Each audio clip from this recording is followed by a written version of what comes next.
Iziphathimandla zezokuphepha eKapa zithi konke ngomumo ngaphambi kosuku lwakusasa njengoba kuzobe kunemigubho yokunqamula unyaka.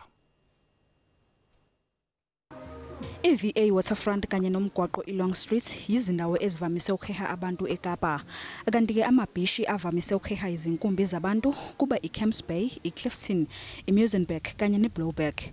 Kepha ke ngenxa kwesabela ezokuphepha lapha abanye bancamela ukuhlala emakhaya. I will be spending my New Year with my family in Delft, but the place is not so safe. But we're gonna be indoors with the kids and all the stuff.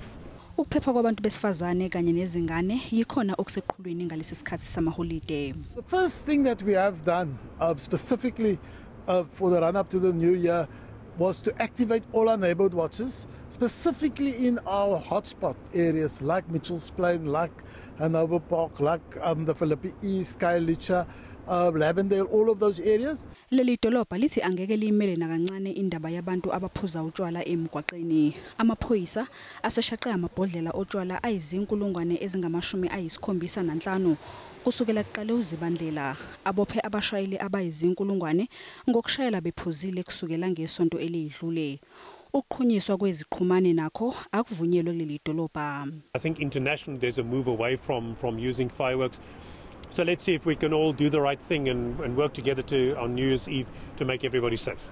Kuzokwengezwa isibalo sabazoqapha abazobe bebhukuda olwandle kanye nezindiza ezinophephela emhlane ezindaweni eziheha abantu kuleli sonto.